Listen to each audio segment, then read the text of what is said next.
everybody, even though I've laid it out and everything, all I wanted to do was make sure that I had enough of these to put them together.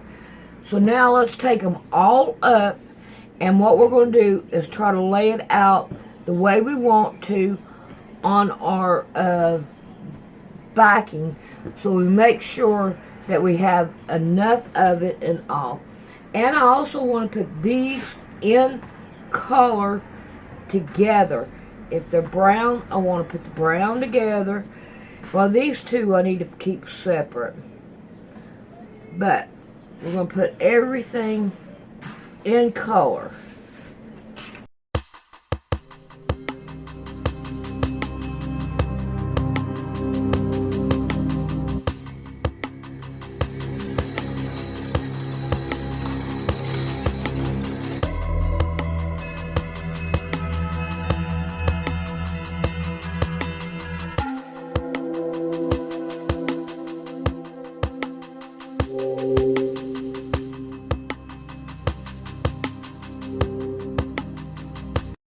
Typically carried weapons that were perhaps 6 inches long. The older adults typically carried weapons that were longer, presumably with greater power. The weapon worked like a microwave laser. The weapon could be adjusted for frequencies appropriate for different elements. If they adjusted it for the frequency of sodium, for example, in the human nerves there are sodium atoms and calcium atoms. And if they adjusted it for sodium and fired it at you, it would make it seem like you were getting an electric shock. Like, you know, depending on the power of the weapon, it would feel like you just touched a high voltage wire of 100,000 volts and was extremely painful. If they set it high enough, they could kill you by just going zappo and you'd be electrocuted. If they had it set low, then it would just give a tingling affair, and you know. They never actually used the sodium setting on me, but I did meet, for example, a CIA guard who said that one day he had been walking with the teacher coming down the steps of the Capitol building. And because their bone structure is slightly different than ours, he wasn't familiar with the way they look when they're walking down steps. And he said they were partway down, and it looked to him like the teacher was going to fall. And so without thinking, he reached out and grabbed her by the elbow to steady her. And he said she almost killed him. She jerked the weapon, set it to the sodium setting, and had him down on his knees saying, "You think we're fools? You think we're idiots? You think I'd come here if I couldn't take care of myself?" And she said, you know, it was all he could do to breathe when she used that weapon on him, and he was absolutely terrified of her. You know, she put him through 5 or 10 minutes of, you know, who's giving the orders and who's taking them, you know, and it was nothing but yes ma'am, no ma'am, and they never did that to me. Although in addition to the guard, I met a number of guys they had done that to. If they moved it to the calcium setting, then it was like putting you to sleep or calming you down. So like if you were standing there and they did it to you, you might not be able to move your feet, but you wouldn't actually feel terrified. They didn't use the calcium setting very often. One of the weapons they could set to hypnotize a person. When they used that setting, they typically liked a clean shot at one of your temples. And what it would do is induce the same as if you were hypnotized. They could turn it on instantaneously and turn it off instantaneously. And it was common to have missing time experiences. One day I was walking from my theodolite stand to the weather shack. It happened a large number of times, but on this day in particular. And it was like 19 or 20 steps from the theodolite stand to my weather shack. And I could clearly remember taking step 12. And I could clearly remember finishing step 14. But in between those two steps, almost 20 minutes went by. It used to annoy me greatly until I'd finally gotten to where I could break through that hypnotism by relaxing and letting your mind wander. And what had happened was, it was one of the early days in '65. Range 4 Harry had brought some new arrivals around, and he had stepped out from the alleyway between my weather shack and the supply shed and had a clean shot at my right temple and hypnotized me as I was taking step 13. And then while I stood there, he'd brought out the new arrivals and said, "This is Charlie. See, he's got teeth. Open your mouth, Charlie," just like you do when you're hypnotized, and said he eats more times than we do, and, giving him the tour. This is what a human is. And then when they all went back in, then he's, really, it took him about 20 minutes to go through his introducing them to a human routine, and released it, and then went on. Because of a number of episodes like that, I used to have a policy of writing the time down when I did things. So I used to have a policy of writing down the time, and before I started walking back to my weather shack, of writing down on my weather report, when I left the theodolite stand, and then writing down on my weather report when I got to my weather shack. And of course, it should only be like a minute or two, you see, and just to see if they'd done that to me, and I didn't remember it because they could do it so quickly. I'll say one more thing about the weapons. They had another setting that I know about, the iodine setting. And if they hit you with the iodine setting, especially in the thyroid area, it would affect the iodine in your blood, and it would alter the chemistry of the blood so that your blood would seep through the arteries, and you'd bleed to death in like 2 minutes. Now, nothing I did was ever classified. Nobody ever gave me a briefing before I went out there. Nobody ever gave me a briefing when I came back. My orders said that nothing I did was ever classified. I was never part of a project. We were never building like airplanes or missiles, so therefore I was never shown any classified drawings or anything like that. Everything I know I had to figure out for myself. There's a good reason for that. The aliens don't handle anger the way humans do. When they become angry, they either go away or they kill you, or humans, we get angry with each other and we fight and then we become good friends. The aliens, at least where humans are concerned, or at least my experiences, aren't like that. They're either pleasant or you're in trouble. If I didn't bring anything off the ranges. I didn't bring any photographs, any documents, any material. I came off only with my memories. There was nothing to debrief me on.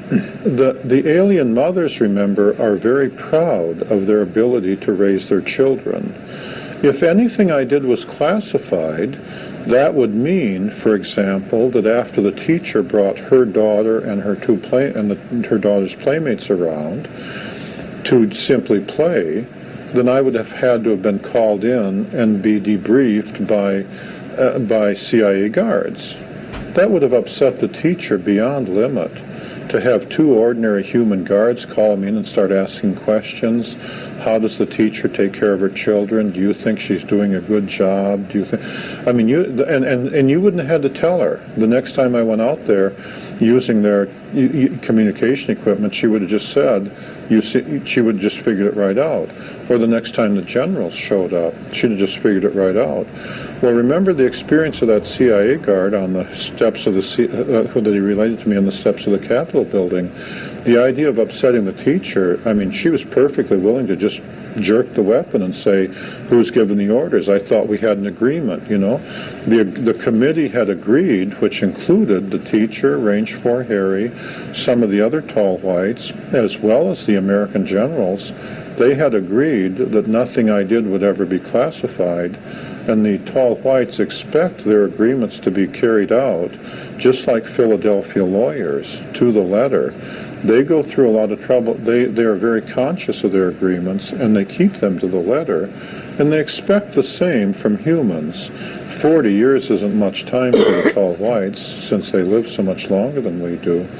If anything I did was classified, they agreed that nothing I did would ever be classified, they meant that period, and they meant the American generals to keep that period, And after all, I don't have any drawings or pictures. I didn't, the log books that were out there, I left out there. And so there were, usually classification refers to material things, drawings, material, whatever. When I was out there, I never observed the aliens to do anything magical. They were very good at building craft that traveled faster than the speed of light. They did not travel in time. I never observed them traveling to another dimension. I never saw, they're not angels, they're just creatures like us.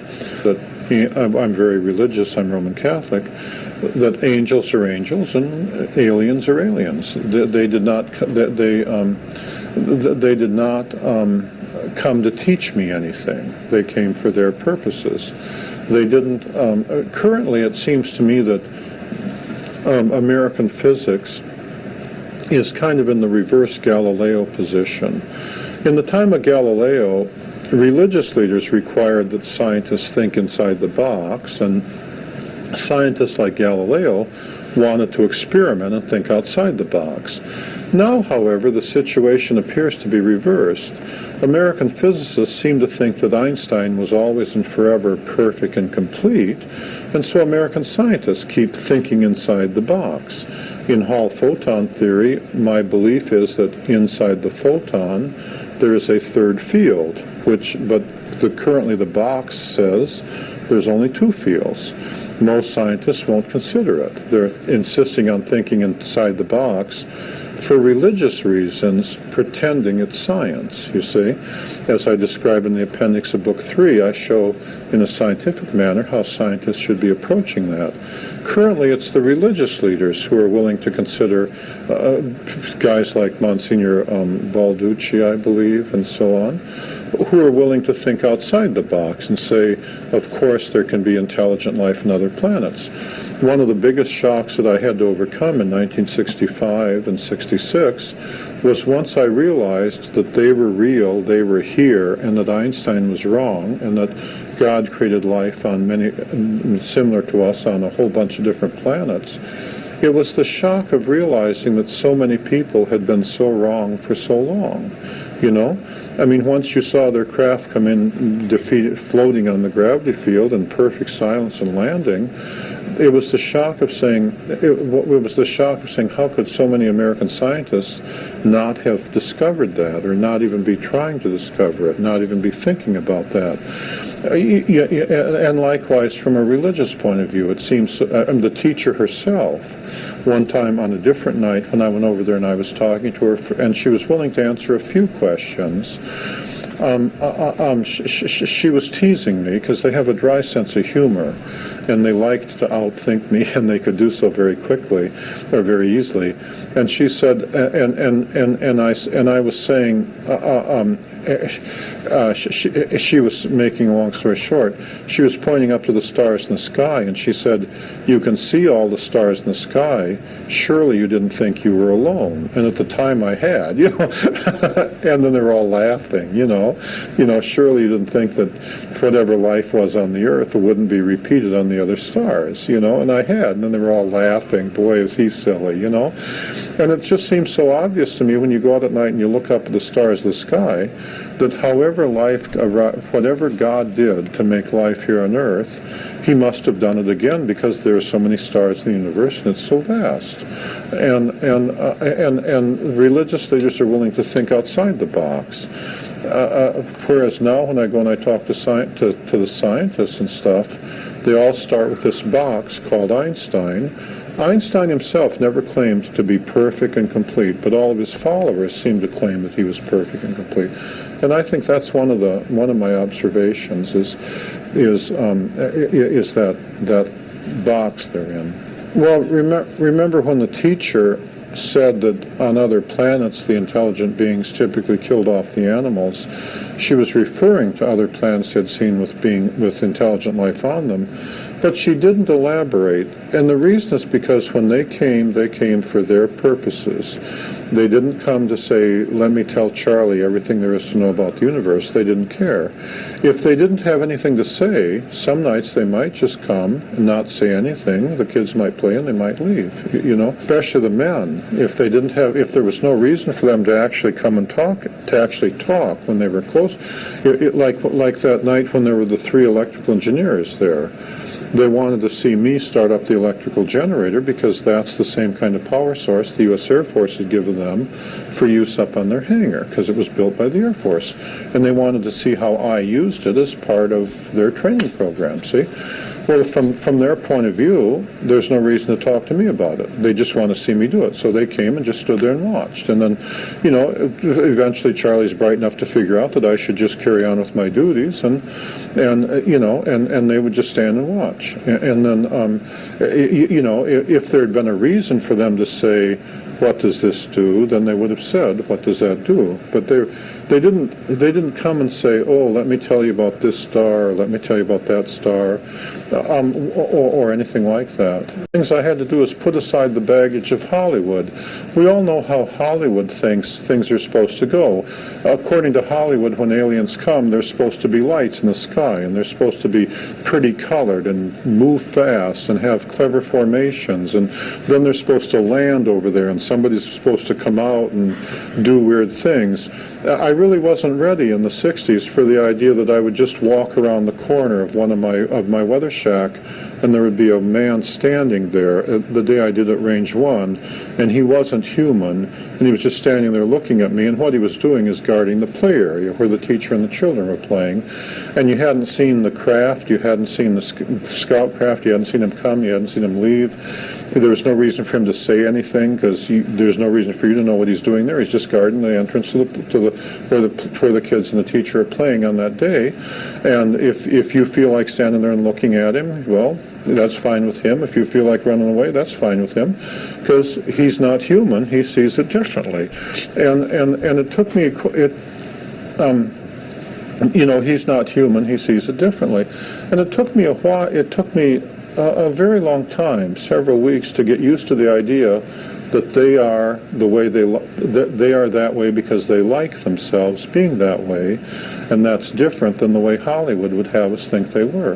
And of course, one of the biggest shocks is they were so similar to us in so many ways.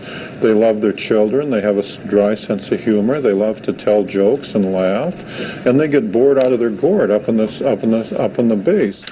One of the common things to talk about with the young, tall white women was fashions. You know, the Air Force provided them with clothes straight out of the Sears catalog. One of the jokes the teacher used to make about the Air Force generals is up on their base, in their commissary, there were some clothes that the generals had picked that they could choose from.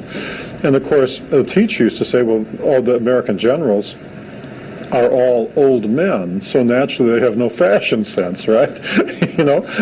And she used to laugh about the fashions that the generals thought they should wear, you see. And one of the things that she and the other young, tall white women wanted to do was to go into town and buy pretty clothes. And of course, we don't think of aliens that way, but when in my weather shack, I used to have a Sears catalog, a Montgomery Ward's catalog, a J.P. Penney's catalog. We had outdoor plumbing, and so I had several copies of the catalogs for several reasons. And one of the things that the young, tall white women used to like to do is to come through and look through my catalogs. And what they'd be looking at are women's clothes. Sometimes when you'd see them out in the desert, especially on the morning, what they'd be wearing were clearly clothes straight out of the Sears catalog or the Montgomery Ward's catalog. And they were very, you know, they were as proud of the new clothes as any Earth woman would be. The teacher was very proud of her ability to dress up and look like a nurse. And it took me a long time to get over the baggage from Hollywood, because every time you look at a Hollywood movie, aliens are supposed to be weird and different, you know. Yeah, and I really, it took me, it was such a shock to have, like, the teacher walk in with, wearing a new dress that she had bought from Sears and proudly show it off and say, what do you think of my dress, you know? Yeah. You done yelling? Are you done yelling? Acting like Remember the video I did where the church pastor called a cop a tyrant and got chased, tased, and arrested inside his church? You're not going to tell me what to do. You can go inside. You're about to be arrested for disturbing the peace. Here, tyrant. Let's get him. Look at him. Look at him. I didn't know it at the time, but the right people apparently saw that video. Just a few days after I uploaded that video to YouTube, the DOJ opened an investigation into that department. The Department of Justice revealed its findings of a 2-year investigation into Worcester Police. And guess what incident got almost a full-page color photo in the DOJ report? In this photo, they say an officer tased a 55-year-old man inside of a church in retaliation for criticizing police. But once again, the cops have lawyered up and are pushing back. But an outside lawyer hired to represent the police department and city slammed the report, calling it an, quote, unfair, inaccurate, and biased report which unfairly smears the entire Worcester police force by claiming there is a pattern or practice by the WPD to engage in excessive use of force and sexual harassment of prostitutes. So who's right here? The out-of-control cops in Massachusetts or the DOJ? Let's take another look at this epic body cam footage so that you can form your own opinion. Who are you? Why don't you go inside? You got nothing involved. Oh, that's my daughter. So Okay. yeah, I do have a lot to do with it. Yeah. Okay, so You know, maybe you don't have to. this has something to do with you. This has to be one of my all-time favorites that I've ever covered, and this is from Worcester, Massachusetts. I'm pretty sure it's like Worcester. I'm going to go with Worcester, Massachusetts. This was August 25th of 2019. Officers with the Worcester, Massachusetts Police Department arrived outside Cornerstone Baptist Church, and there they were attempting to retrieve a child after receiving a report of a custody dispute involving the granddaughter, I believe, of the church's pastor, Joseph Rizzuti Sr. So the officers arrived to retrieve the child after the father alleged to them that the mother had failed to return the child following a visit. The officers wrote in the report that churchgoers and family members kept interfering and refused orders by police and resisted arrest. But the body cam footage shows exactly what happened. The church's pastor, Joseph Rizzuti Sr., stands outside the church telling his daughter to leave again. A police sergeant walks up to him, and this interaction takes place. This has something to do with you. How's that? Pirate, don't tell me. What is it?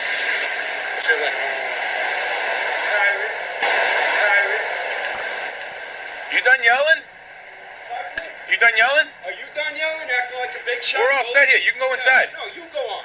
You're not going to tell me what to do. You can go inside. You're about to be arrested for disturbing the peace. Here, tyrant. You keep. Let's get him. Look at him. Look at this guy. Look at him. Hey. What are you doing? So yeah, everything was fine. This officer is walking back to his police cruiser. He's about to get in, and then Mr. Rizzuti calls him a tyrant. At that point, he turns around and begins to escalate the situation, confronts Mr. Rizzuti, who calls him a tyrant a second time. You're not going to tell me what to do. You can go inside. You're about to be arrested for disturbing the peace. Here, tyrant. And just within seconds, this officer with the Worcester Police Department, or Worcester Police Department, is chasing the pastor into his church. Let's get him. Look at him. Look at this guy. Look at him. Hey. What are you doing? Therein tasing him repeatedly. Women screaming, children screaming, complete and total mayhem. Somebody recorded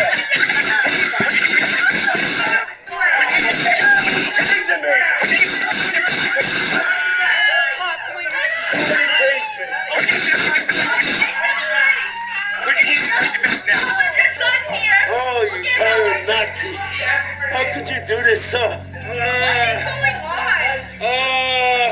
You hurt him. He tased me and I got my hat. You guys need to get back up. Get out of my face. Back up. And they don't stop with just the pastor. They're attacking like the whole family here inside this church.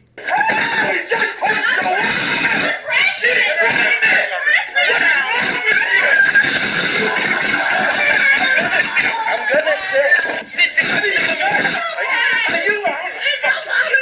I'm okay. Stop, Papa.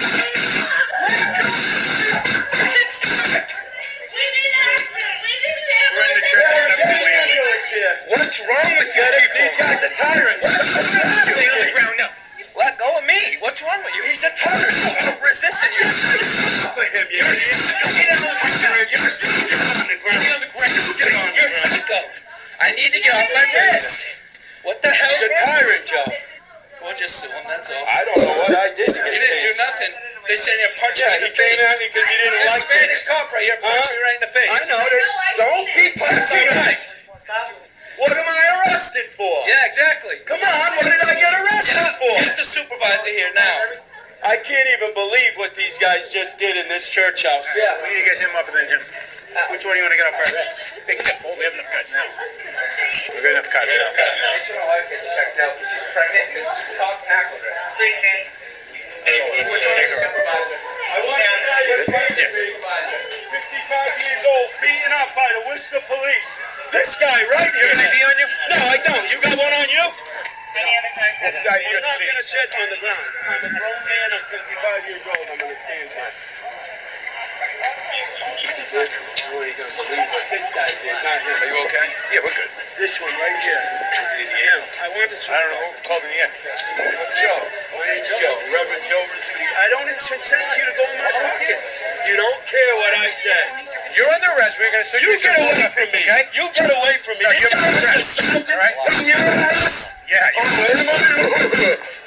You get away from me. You've already assaulted me. Assaulted me, tased me, laying in the back of my church, this guy. Imagine that. All because he was asked a simple question. Tased me and knocked me to the ground, and this guy's pulling my pants down. No one checked me out. They're waiting for him to calm down. Basically, after this, the Rizzutis hired a badass lawyer. He took it to trial, and they got completely acquitted. And then I believe it was after that I was able to get a hold of this body cam footage, and obviously I loved it. And 2 years ago, I believe it was November 10th of 2022, I put that video on YouTube, and it was just a matter of a couple of days. Coincidentally, the U.S. Department of Justice began to investigate the Worcester Police Department. The Department of Justice revealed its findings of a 2-year investigation into Worcester Police. The Justice Department beginning this investigation in November of 2022. Not just for this, because it opened a can of worms. There were all sorts of types of misconduct happening within the Worcester Police Department, according to the investigation report that ultimately came out of it, that took 2 years. That report was just released. There's all sorts of allegations, everything from this incident to, well, you'll see. In a bombshell report today, the Department of Justice revealed its findings of a 2-year investigation into Worcester Police. It found the department to be guilty of excessive force, sexual misconduct, and discrimination against women and minorities. The report also details officers having sex with prostitutes while on the job.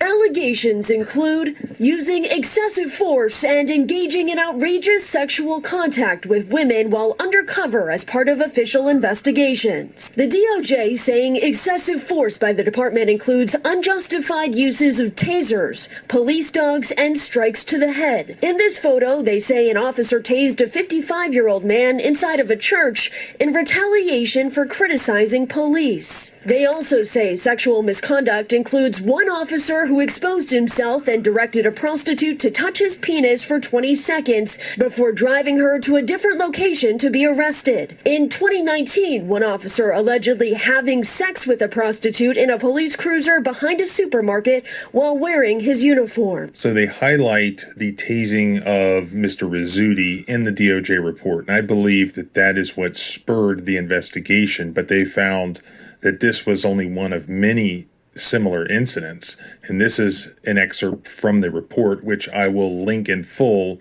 in the first pinned comment below. This is what it said. A WPD officer unreasonably used a taser to drive stun a 55-year-old man in retaliation for criticizing police. 2 officers responded to a custody dispute, and a man on the sidewalk advised people nearby not to talk with police. Though the scene was clear and no threat existed, the officer illegally ordered the man to go back inside a nearby church.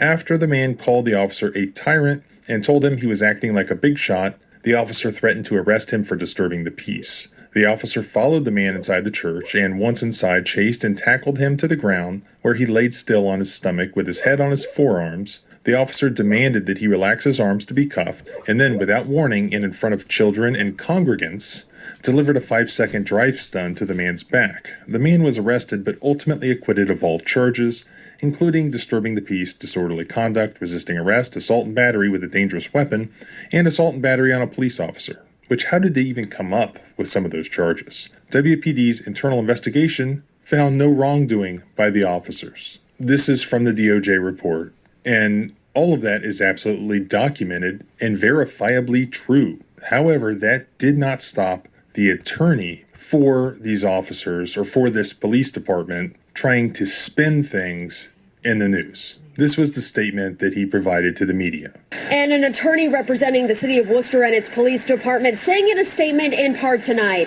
the DOJ's Civil Rights Division has issued an unfair, inaccurate, and biased report which unfairly smears the entire Worcester police force by claiming there is a pattern or practice by the WPD to engage in excessive use of force and sexual harassment of prostitutes. But note, he did not say that they did not use excessive force on people, and they did not sexually harass prostitutes. He just said that there's not a pattern or practice of it. Well, this video speaks for itself, and as does, I think, the 40-whatever page report from the DOJ, which you can review yourself. I also recalled that there was a lawsuit that was filed by the Rizzutis, so I looked that up on Pacer, and apparently that is still pending, and it doesn't look like it's anywhere near trial. So I'll be curious to see what happens with that. But let me know in the comments what you think. Should this pastor have had to hire a lawyer and fight all those bogus charges at trial and get acquitted and file a lawsuit? Meanwhile, there's been no admission of accountability by this police department, which even according to the Civil Rights Division of the Department of Justice is absolutely out of control. And while their lawyer might say that the report is unfair, inaccurate, and biased, and that it unfairly smears the entire police force, I don't see any specifics. What is inaccurate? Point out one thing that's inaccurate. The report is like 40-something pages long. I'm assuming that a lot of these incidents, like the Rizzuti case, has been captured on video. But let me know what you think about the Worcester Police Department, and I'll put all the relevant contact information in the first pinned comment below, in case these are your public servants and you want to express your protected free speech to your public servants.